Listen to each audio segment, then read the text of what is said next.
नमस्कार, मैं हूं नवजोत रंधावा। शाम के 7 बज चुके हैं और हम आज से आपके लिए लेकर आए हैं 7 गुड न्यूज की सौगात। सवाल नहीं पूछेंगे, आज 7 गुड न्यूज देंगे।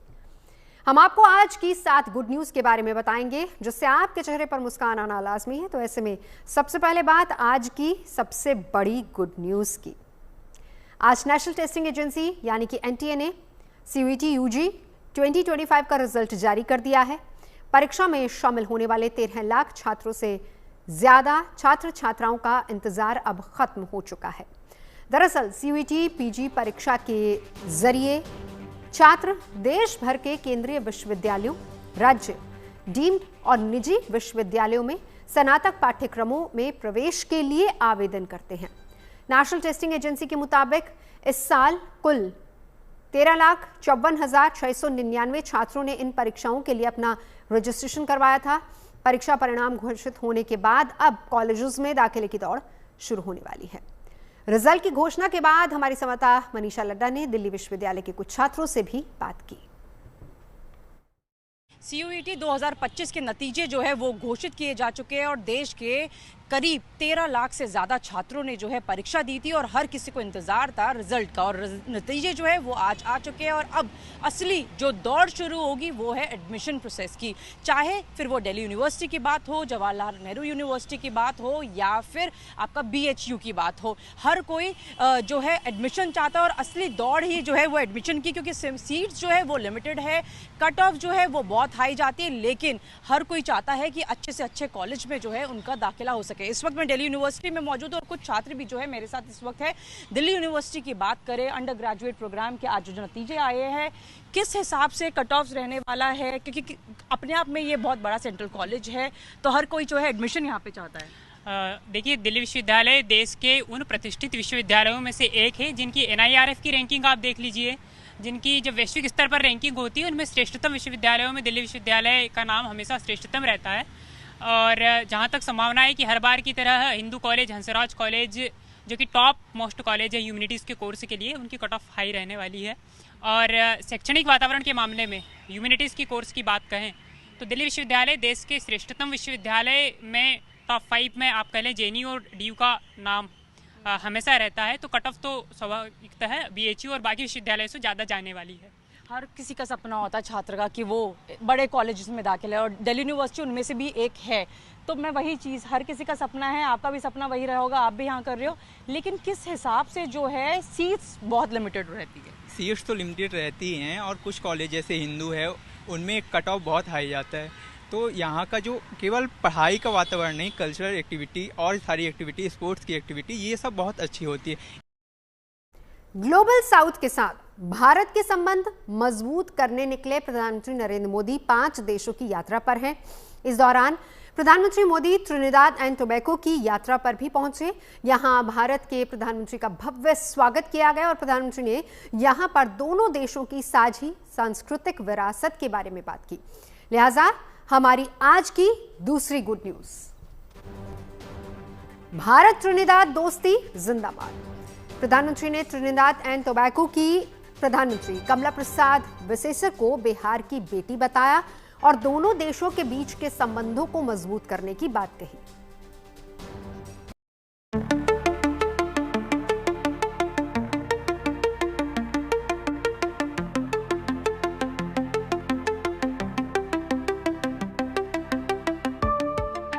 प्रधानमंत्री नरेंद्र मोदी 5 देशों की यात्रा पर हैं। इस दौरान प्रधानमंत्री मोदी त्रिनिदाद एंड टोबैगो की यात्रा पर भी पहुंचे हैं। यहां भारत के प्रधानमंत्री का भव्य स्वागत हुआ। जय बोलो भारत माता की, बोलो भारत माता की।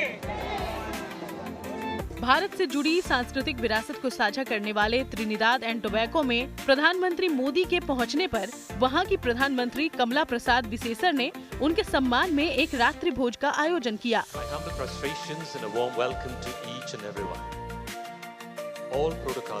रात्रि भोज में प्रधानमंत्री मोदी को सुहारी पत्ते पर भोजन परोसा गया। दरअसल त्रिनिदाद एंड टोबैगो के लोगों में सुहारी के पत्ते पर भोजन करने का बहुत अधिक महत्व है और खासकर भारतीय मूल के लोगों के लिए इसे सांस्कृतिक परंपरा के तौर पर देखा जाता है। प्रधानमंत्री मोदी ने खुद रात्रि भोज की तस्वीर सोशल मीडिया पर साझा की। पीएम मोदी ने इस दौरान प्रधानमंत्री कमला प्रसाद को अयोध्या में राम मंदिर की प्रतिकृति और सरयू नदी के पवित्र जल के साथ साथ प्रयागराज में आयोजित महाकुंभ का जल भी भेंट किया। प्रधानमंत्री मोदी की ये भेंट भारत और त्रिनिदाद और टोबैगो के बीच गहरे सांस्कृतिक और आध्यात्मिक संबंधों का प्रतीक है। पीएम ने यहाँ पर आयोजित एक कार्यक्रम में भारत और त्रिनिदाद एंड टोबैगो की साझी सांस्कृतिक विरासत का जिक्र किया। People in India consider Prime Minister Kamala ji as the daughter of Bihar. यहाँ उपस्थित अनेक लोगों के पूर्वज बिहार से ही आए हैं। बिहार की विरासत भारत के साथ ही दुनिया का भी गौरव है। लोकतंत्र हो, राजनीति हो, कूटनीति हो, हायर एजुकेशन हो, बिहार ने सदियों पहले दुनिया को ऐसे अनेक विषयों में नई दिशा दिखाई थी। मुझे विश्वास है 21वीं सदी की दुनिया के लिए भी बिहार की धरती से नई प्रेरणाएं, नए अवसर निकलेंगे। Like Kamala ji, there are many people here whose roots lie in Bihar. The heritage of Bihar is a matter of pride for all of us. दरअसल त्रिनिदाद और टोबैगो में भारतीय मूल के लोगों का दबदबा है। त्रिनिदाद और टोबैगो की कुल आबादी 13 लाख है, जिसमें 45% भारतीय मूल के लोगों की है। त्रिनिदाद और टोबैगो की 23% आबादी हिंदू है। भारतीय मूल की कमला प्रसाद बिसेसर यहाँ के प्रधानमंत्री हैं। यहाँ के प्रधानमंत्री कमला प्रसाद बिसेसर भी भारतीय मूल की हैं और उनके पूर्वजों के संबंध बिहार के बक्सर जिले से हैं। यही वजह है कि प्रधानमंत्री मोदी ने पीएम कमला प्रसाद को बिहार की बेटी बताया। India consider prime minister Kamla ji as the daughter of Bihar. Kamla Prasad Bissessar के पूर्वज बक्सर जिले के भेलूपुर गांव में रहते थे। बक्सर के इटाड़ी प्रखंड स्थित भेलूपुर गांव का ये वही घर है जिसकी विरासत को त्रिनिदाद एंड टोबैगो की पीएम कमला प्रसाद साझा करती है। मैं इस समय बक्सर के भेलूपुर में खड़ा हूं। पहले उस दृश्य को देख लीजिए, क्योंकि ये भवन है जो इस समय त्रिनिदाद और टोबैगो की प्रधानमंत्री कमला प्रसाद बिसेसर का पैतृक निवास कहा जाए बिहार के बक्सर स्थित भेलूपुर गांव में है। और मैं उसी जगह पर खड़ा हूं और ये उनका मकान है जो कभी यहाँ उनके पूर्वज रहा करते थे और उन्हीं पूर्वजों को छोड़कर 19वीं सदी में उनका परिवार त्रिनिदाद और टोबैगो चला गया और वहीं पर बस गया और वहीं पर रहने के बाद उस परिवार आज इस समय प्रधानमंत्री के पद पर काबिज है। कमला प्रसाद बिसेसर जो हैं प्रधानमंत्री बनी हुई हैं और इस समय उन्हीं प्रधानमंत्री से भारत के प्रधानमंत्री नरेंद्र मोदी मिल रहे हैं। उन्हें मिलने के बाद बिहार का जिक्र किया। करीब 100 लोगों की आबादी वाला ये छोटा सा गांव अब अंतर्राष्ट्रीय मानचित्र पर उभर आया है। दरअसल कमला प्रसाद बिसेसर का जन्म त्रिनिदाद में ही हुआ है, लेकिन उनके पूर्वज विशेष रूप से परदादा पंडित राम लखन मिश्रा 1880-90 के बीच कलकत्ता पोर्ट से वोल्गा जहाज द्वारा गिरमिटिया मजदूर के रूप में त्रिनिदाद पहुँचे थे। जिंदाबाद, जिंदाबाद, जिंदाबाद। लेकिन आज भी उनके संबंधी इसी गाँव में रहते हैं। पीएम बनने के बाद 2012 में अपने पहले कार्यकाल में कमला प्रसाद अपने पूर्वजों के गांव आई थी। यहाँ के लोगों के जहन में अभी भी पीएम की यात्रा और उनके भावुक भाषण की यादें हैं। प्रधानमंत्री जब बन गई तो यहाँ पर 2012 में यहाँ पर पैदल ढाल गई सब देश के। अब यहाँ पर अपना घर में सभी परिवार से मिल गई। यहाँ एक बार आ जाए बड़ी खुशी की बात है। पूरा गांव लोग सोचता है कि एक बार थोड़ा हम लोग एक बार और मिल ले। हम खुशी के साथ देख रहे हैं कि हमारी कमला प्रसाद बिसेसर जी प्रधानमंत्री बने हुए हैं, कि प्रधानमंत्री कमला प्रसाद बिसेसर जी अपनी घर आने की कोशिश करें, अपने पूरे परिवार के साथ मिले। पीएम ने त्रिनिदाद और बिहार के मजबूत सांस्कृतिक संबंधों की चर्चा अपने सोशल मीडिया पोस्ट में की। पीएम मोदी ने भोजपुरी भाषा में पोस्ट शेयर करते हुए उनके स्वागत में गाए जाने वाले भोजपुरी संगीत की प्रशंसा की और उसका आनंद लिया।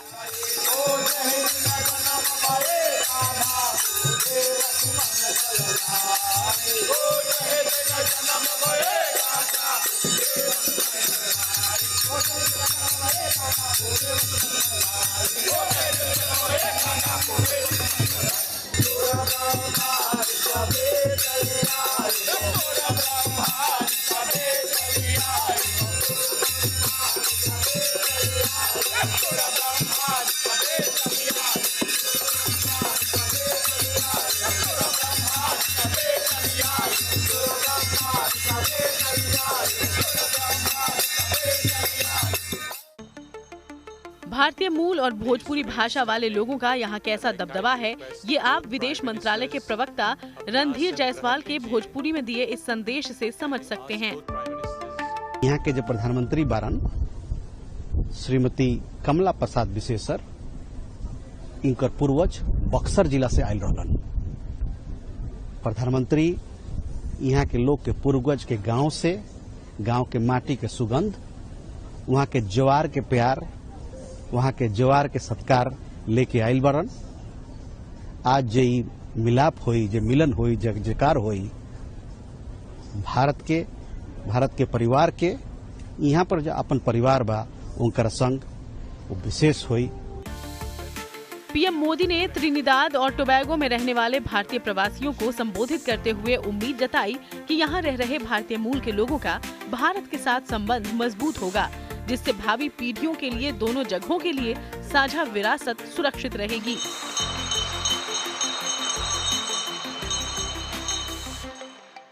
बक्सर से पुष्पेंद्र पांडे के साथ ब्यूरो रिपोर्ट। अब बात उस गुड न्यूज की जो लाखों करोड़ों लोगों की आस्था से जुड़ी हुई है। पुरी में चल रही जगन्नाथ रथ यात्रा अब अपने आखिरी चरण में है। भगवान जगन्नाथ 27 जून को अपने घर से भ्रमण के लिए निकले थे और अपनी मौसी मां के घर विश्राम कर रहे थे।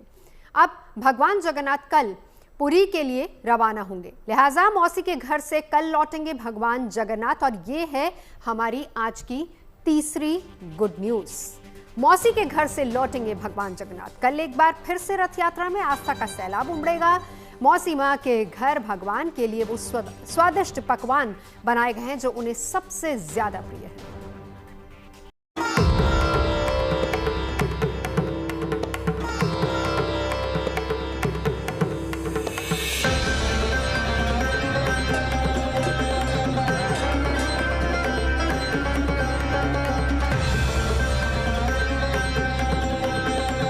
मौसी के घर विश्राम कर रहे प्रभु जगन्नाथ।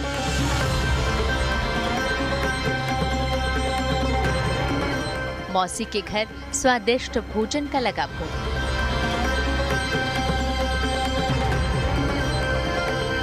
कल वापस अपने घर लौटेंगे जगन्नाथ।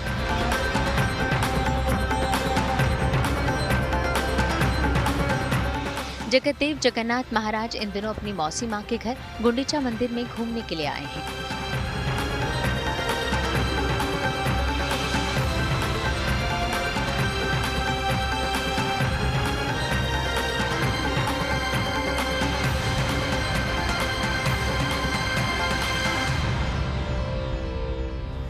बीते 27 जून को भगवान जगन्नाथ पुरी मंदिर से रवाना हुए और परंपरागत तरीके से पुरी धाम से अपने भाई बहन संग भ्रमण के लिए अपनी मौसी के यहाँ गुंडीचा मंदिर पहुंचे।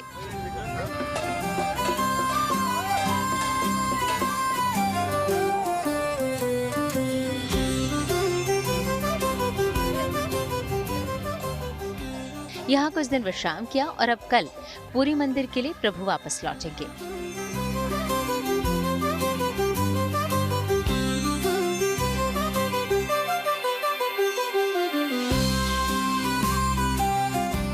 पुरी मंदिर तक इस रथ यात्रा को बाहुड़ा यात्रा के नाम से जानते हैं।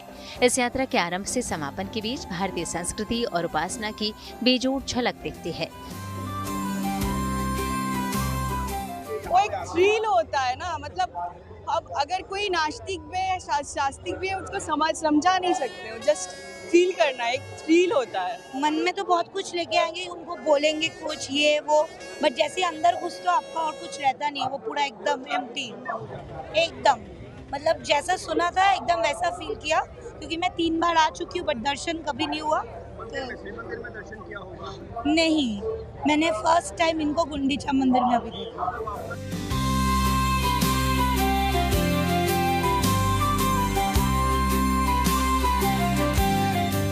पूरे रीति रिवाज और अनुष्ठान के साथ बाहुड़ा रथ यात्रा का भव्य आयोजन होता है। इस दौरान आस्था, परंपरा और उत्सव के रंग देखने को मिलते हैं। जगन्नाथ मंदिर में जो नीलाद्रि मंडप का जाता है, उसमें 10 वर्ष दर्शन का जो पुण्य होता है वो एक ही दिन में प्राप्त होता है यहाँ श्री गुंडीचा मंडप में। ये जो गुंडीचा मंडप है, यहाँ पर भगवान जी का जन्म मंडप या जन्म वेदी कहा जाता है। यहाँ पर जो रथ यात्रा उत्सव होता है, यहाँ पर भगवान आकर 9 दिन तक विराजमान करते हैं। इसका नाम जन्मवेदी महोत्सव है। यहाँ पर जो सरोवर है वो इंद्रदम्न सरोवर है।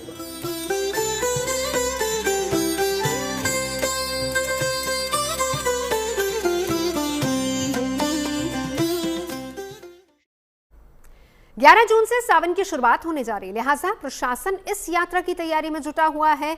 गाजियाबाद कांवड़ यात्रा का मुख्य मार्ग है, लिहाजा यहां पर कांवड़ यात्रा की पूरी जोर शोर से तैयारी चल रही है। हमारी आज की चौथी गुड न्यूज भी यही है, और चौथी गुड न्यूज ये है कि कांवड़ यात्रा में हाईटेक इंतजाम।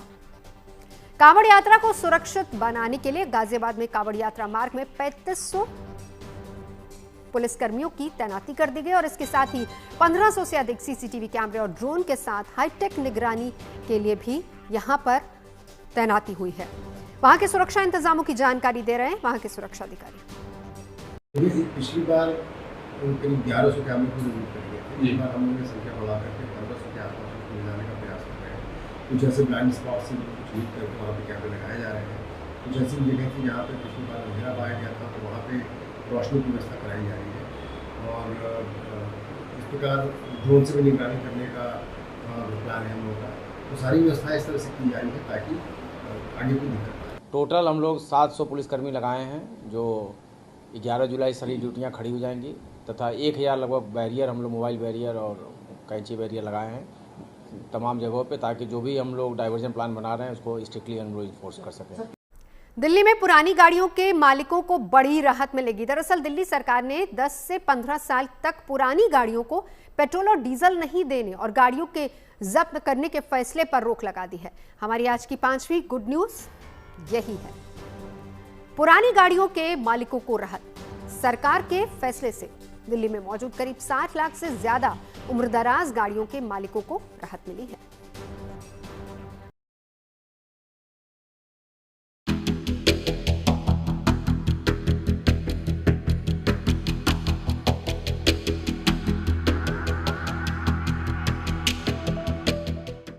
दिल्ली में पुरानी गाड़ियों के मालिकों को दिल्ली सरकार ने बड़ी राहत दी है। दिल्ली सरकार ने राष्ट्रीय राजधानी दिल्ली में 10 से 15 साल पुराने वाहनों को जब्त करने के अभियान पर फिलहाल रोक लगाने का ऐलान किया है। दिल्ली सरकार ने वायु गुणवत्ता प्रबंधन आयोग यानी CAQM को चिट्ठी लिखकर कहा है कि वाहनों को सीज करने के लिए बनाया गया सिस्टम सही नहीं है। दरअसल दिल्ली में प्रदूषण की समस्या की वजह से CAQM ने 10 साल पुरानी डीजल और 15 साल पुरानी पेट्रोल गाड़ियों को पेट्रोल और डीजल देने पर रोक लगा दी थी। इसके लिए दिल्ली के पेट्रोल पंपों पर बाकायदा कैमरे इंस्टॉल किए गए थे, जिनसे उम्रदराज गाड़ियों की पहचान हो रही थी। लेकिन अब सरकार ने इस व्यवस्था को तर्कसंगत मानने से इनकार कर दिया है। दिल्ली सरकार के मंत्री मनजिंदर सिंह सिरसा ने कहा कि आयोग को जानकारी दी गई है कि पेट्रोल पंपों पर जो कैमरे लगाए गए हैं वो सटीक नहीं हैं। CAQM के आदेश के बाद दिल्ली के पेट्रोल पंप्स पे कुछ इस तरह के सरकारी आदेश लग गए, जिसका मतलब ये था कि 15 साल से पुरानी पेट्रोल की गाड़ियाँ और 10 साल से पुरानी डीजल की गाड़ियों को फ्यूल नहीं दिया जाएगा। यानी कि आप ईंधन भरवाने पेट्रोल पंप पे तो आएंगे, लेकिन एंड ऑफ लाइफ अगर आपकी गाड़ियां हैं तो आपको ईंधन नहीं मिलेगा, पेट्रोल डीजल नहीं मिलेगा। और इसको आइडेंटिफाई करने के लिए ANPR सिस्टम लगाया गया। ये ऑटोमेटिक कैमरा जो नंबर प्लेट्स को देख के आइडेंटिफाई कर लेता कि आपकी गाड़ी एंड ऑफ लाइफ पे है या नहीं। अगर है तो फिर अनाउंसमेंट होता स्पीकर से। अब दिल्ली सरकार के मंत्री मनजिंदर सिंह सिरसा, जिन्होंने पत्र लिखा है CAQM को, उनका कहना है कि ANPR सिस्टम और इस ऑडियो सिस्टम में ग्लिचेस हैं। ANPR सिस्टम के अंदर दिल्ली से बाहर की गाड़ियों का डेटाबेस उपलब्ध नहीं है। दिल्ली सरकार के मंत्री मनजिंदर सिंह सिरसा के मुताबिक इस अभियान को बिना पूरे NCR में लागू किए बिना केवल दिल्ली में लागू करने से ज्यादा फायदा नहीं होगा, लिहाजा उन्होंने CAQM से इस पर रोक लगाने की गुजारिश की है। रेस्पेक्टेड चेयरमैन, उनको ये जानकारी दी है कि जो ये ANPR कैमरे लगाए थे, CAQM के चेयरमैन साहब को हमने अभी चिट्ठी लिखकर ये जानकारी दी है। उनको हमने बताया कि जो ANPR कैमरेस लगाए हैं ये रोबोट सिस्टम नहीं है, अभी तक इनके अंदर बहुत सारे चैलेंजेस हैं, ये इंटीग्रेटेड भी नहीं है NCR के डेटा के साथ, अभी तक इंटीग्रेटेड भी नहीं हो पाए। इसके साथ साथ एंड ऑफ लाइफ जो है, इसमें एक और चैलेंज आ रहा है हमें, वो है कि HSP जो हाई सिक्योरिटी रजिस्ट्रेशन प्लेट्स हैं, इनमें से भी जो जिन पे नहीं है उनको ये आइडेंटिफाई नहीं कर रहा। दिल्ली सरकार के इस फैसले से दिल्ली में पुरानी गाड़ियों के मालिकों को बड़ी राहत मिली है। दिल्ली सरकार के पास मौजूद आंकड़ों के मुताबिक 2025 में 60 लाख से ज्यादा 10 और 15 साल की अपनी उम्र पूरी कर चुकी हैं। इनमें से 41 लाख 2 व्हीलर हैं, 18 लाख से ज्यादा 4 व्हीलर हैं। आंकड़ों के मुताबिक साल 2023 में 22,000 ऐसी गाड़ियों को जब्त किया गया, जबकि 2024 में जब्त होने वाली ऐसी गाड़ियों की संख्या 39,000 थी। बड़ी संख्या में ऐसी गाड़ियों के मालिकों को देखते हुए सरकार ने फिलहाल इस योजना पर आगे नहीं बढ़ने का फैसला लिया है। दिल्ली की मुख्यमंत्री रेखा गुप्ता के मुताबिक गाड़ियों की उम्र के हिसाब से नहीं, बल्कि गाड़ियों के चलने के हिसाब से अगर फैसला लिया जाए तो ज्यादा तर्कसंगत होगा। साथ ही ये ऑर्डर अगर सिर्फ दिल्ली में लागू कराया जाता है तो इसका खामियाजा दिल्ली वालों पर को भरना पड़ेगा, लेकिन दिल्ली के बाहर NCR राज्यों की गाड़ियों पर ये लागू नहीं हो पाएगा, जिसकी वजह से दिल्ली वालों को नुकसान होगा और बाहर की गाड़ी, ये जो पूरा ऑर्डर है प्रदूषण रोकने को लेकर, ये इनएफेक्टिव होगा, यानी कि कारगर नहीं होगा। साथ ही ये सरकार को ये भी शक था कि दिल्ली की गाड़ियाँ आसपास के जिलों में, यानी कि फरीदाबाद, पलवल, नोएडा जैसे जिलों में जाके फ्यूल भरवा के दिल्ली में ऑपरेट करती रहेंगी। तो ऐसे में इस पूरे ऑर्डर को कैसे लागू कराया जाएगा और इसका बेनिफिट क्या, जो सरकार जो सोच रही है, जिस वजह से CAQM का ये ऑर्डर पास किया गया है, वो उसका सच में असर होगा भी, वो इफेक्टिवनेस 100% होगा भी, ये सवाल थे। सरकार के इस फैसले के बाद अब पुरानी गाड़ियों को न केवल पेट्रोल पंप पर आसानी से पेट्रोल मिल सकेगा, बल्कि उन गाड़ियों को जब्त भी नहीं किया जा सकेगा। सरकार के इस निर्णय से लाखों गाड़ियों के मालिकों को तत्काल राहत मिल गई है। अब इंतजार CAQM के आखिरी फैसले का हो रहा है। Amit Bhardwaj, Delhi, good news today. Jharkhand के हजारीबाग जिले के शुरजू प्रखंड के नगड़ी गांव के किसान अब नई तकनीक की खेती करके अपनी किस्मत को बदल रहे हैं। दरअसल यहां के किसान ग्राफ्टिंग विधि से टमाटर की खेती कर रहे हैं, जिससे बरसात के मौसम में भी उनकी फसल सुरक्षित रहेगी। इस पहल से हजारों किसानों को फायदा हो रहा है। हमारी आज की छठी गुड न्यूज भी यही है, किसानों की दमदार क्रांति। दरअसल हजारीबाग के नगड़ी गांव के किसानों के लिए अब बरसात का मौसम टमाटर की फसल के लिए मुसीबत नहीं लाता। पहले भारी बारिश में टमाटर के पौधे खराब हो जाते थे, जिससे किसानों को भारी नुकसान उठाना पड़ता था, लेकिन अब ग्राफ्टिंग तकनीक ने उनकी मुश्किलों को आसान कर दिया और इस तकनीक में टमाटर के तने को बैंगन की जड़ से जोड़ा जाता है। बैंगन की जड़ ज्यादा पानी सहन कर लेती है, जिससे टमाटर का पौधा बरसात में भी खराब नहीं होता। इससे 90% पौधे बच जाते हैं और ये पौधे 6 से 9 महीने तक फसल भी देते हैं। ये नई तकनीक किसानों के लिए काफी फायदेमंद हो रही है। किसान का समस्या ज्यादा करके जो पौधा मर जाता है, उसके वजह से किसान लोग परेशान था, क्योंकि पौधे मर जाएगा तो फिर उसका तो सारा चीज खत्म हो गया वहीं, तो उसी कारण परेशान। इसके लिए अभी ग्राफ्टिंग अभी मार्केट में इसका थोड़ा सा महंगा है, लेकिन फिर भी बहुत इसका डिमांड है, बहुत मांग है, क्योंकि इसमें पौधा नहीं मरता है तो उसको लंबा समय तक फल लेते हैं और लंबा समय तक फल भी देता है। अगली गुड न्यूज बॉलीवुड से है। पहली छमाही के बीतने के बाद बॉलीवुड बम बम है। दरअसल पिछली छमाही में बॉलीवुड ने 5,000 से ज्यादा की कमाई की है, 5,000 करोड़ से ज्यादा की कमाई की, इसीलिए हमारी 7वीं गुड न्यूज यही है। और गुड न्यूज ये है कि बॉलीवुड में पहली छमाही की बम्पर कमाई, बॉलीवुड की पहली छमाही की ये कमाई पिछले 5 सालों में सबसे ज्यादा, और इसके बारे में बता रही हैं हमारी संवाददाता सना फरदीन। 2025 का आधा साल गुजर चुका है और 30 से ज़्यादा फिल्में अब तक थिएटर्स पे रिलीज़ हो चुकी हैं।